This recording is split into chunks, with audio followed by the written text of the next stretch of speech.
gini, dia yang masalah. Kalau kita tengok, kenapa orang tak sanggup nak melawan dengan tak sanggup nak mempertahankan hak dia walaupun dia tahu betul-betul kerana tekanan.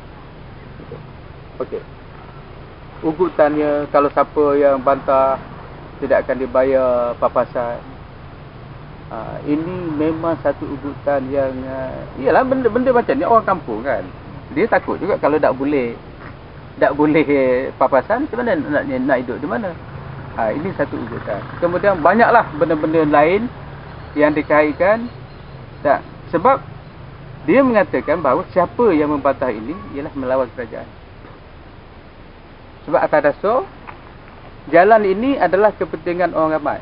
Jadi kita melawan kepentingan orang ramai. Kan? Jadi kita nak, saya bersoal balik. Apa hak orang ramai merampas harta saya? Ada hak kan?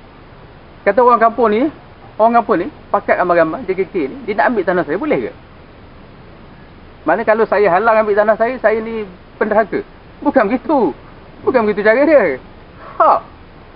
Sebab tu ada satu ketika salah seorang yang jawatan kuasa kita pergi ke pejabat tanah, dia orang jabat tanah pun mengatakan bahawa kerajaan berhak ambil tanah. Itu betul. Tapi bukan tanah kerajaan, tanah kita. Mengikut peraturan akta ni memang dia berhak. Tapi berhak dia ada cara, ada proses dia, ada prosedur. Bukan makna mari bermok, bawa dengan traktor tolak lalu. Bukan begitu. Berhak betul lah, berhak.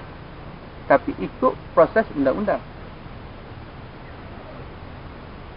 Jadi atas sebab ugutan dan ini, maka jawatan kuasa yang ramai, yang 24 orang ni akhirnya akur dengan ugutan itu. Berpindahlah. Berpindah. Dan yang kita tidak berpindah ni pun pernah disebut oleh Menteri Besar dalam persidangan itu, bahawa kita telah pun mendapat bayaran tapi kita tak berpindah.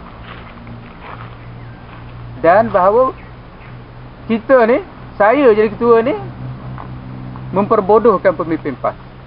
Pemimpin PAS percaya kepada cakap saya, yang saya cakap ni tak betul, yang saya kata tak terima bayar lagi ni tak betul, mengatakan kita semua dah terima bayar. Halim pergi buat laporan polis. Kita buat laporan polis atas kenyataan Menteri Besar. Kita suruh polis siasat. Duit yang kata jabat tanah bayar ni, siapa yang ambil? Menteri Besar ambil ke? Siapa ambil? Polis pula hantar surat pada kita. Tidak ada unsur jenayah. Tak apalah. Tak ada unsur jenayah. Yelah, saya bukan kata orang yang ambil duit, orang yang ambil duit. Tapi Menteri Besar mengatakan bahawa pejabat tanah dah bayar pada kita. Dan kita kata kita tak terima lagi. Jadi mana pergi duit tu? Jadi siasatlah. Sebab tu kalau kita nak kira betul-betul, benda ni cukup senang. Mak saya arahkan pejabat tanah buat ikut peraturan. Selagi tidak ikut peraturan, jangan buat jalan. Apa rintihan kita tidak pernah diambil kira. Jadi apabila kita mempertahankan sehari hari ini, ada orang mengatakan lepas pilihan raya ni jalan akan buat. Okey, maknanya rumah-rumah semua kena roboh. Jawapan saya senang je. Kalau kerajaan nak buat ikut peraturan dan prosedur dia, tak perlu tunggu pilihan raya, mari buatlah. Dan apabila lepas pilihan raya, orang pilih kerajaan ni bukan nak suruh roboh rumah orang. Bukan begitu. Dia kena pindah dulu perlembagaan dia, peraturan dia, baru nak roboh rumah orang. Kalau tak mau ikut peraturan baru, yang lama, nak buat yang baru, kena pindah di parlimen. Bukan maknanya lepas pilihan raya ni rakyat bagi mandat, mu pergi roboh lah tanah rumah siapa pun nak roboh, pergilah ambil tanah siapa. Bukan begitu. Ini satu kenyataan bodoh. Nak menakut-nakutkan saya. Nak menakut-nakutkan orang kampung. Soalannya kenapa perlu tunggu pilihan raya? Maknanya bagi dia senang je. Apabila kita dapat mandat daripada rakyat, kita boleh buat apa yang kita suka. Apa yang berlaku. Sebab itu kalau kita tengok, ini bukan kes yang pertama. Tapi sebelum ini, orang tak mampu nak buat macam ni dengan ugutannya. Sebab kita sekarang ni kita berlawan dengan satu jemaah. Jemaahnya lawan politik, orang kerajaan, pejabat tanah, JKR dan sebagainya. Semuanya bersekongkol untuk menindas orang kampung. Dan saya dimaklumkan ada dalam satu mesyuarat Dewan Negeri soalannya yang telah dibawa oleh Datuk Su Hassan. Kenapa tak bagi notis sebelum pengambilan tanah? Menteri Besar kata kita dah bagi notis, orang kampung tak kerti baca.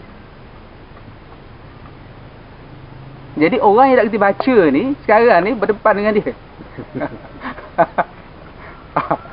Jangan menghina orang. Kalau kita ada kuasa, kita nak buat ikut kuasa kita, tak boleh dengar orang, tapi jangan menghina orang. Apa kata ni tak reti baca notis ni, apa dia?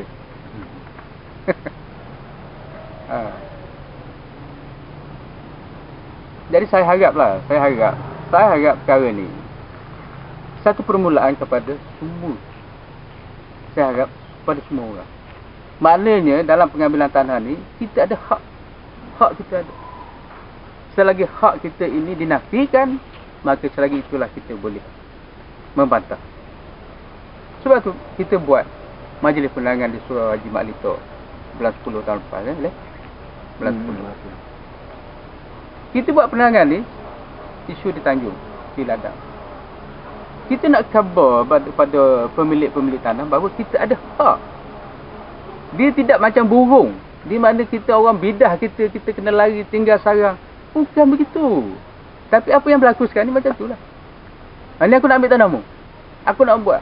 Kepentingan orang awam. Kepentingan awam ni satu benda yang subjektif lah. Kita tak nak kira benda gitu. Kepentingan apa? Yang saya tahu kepentingannya ialah buat projek boleh putih.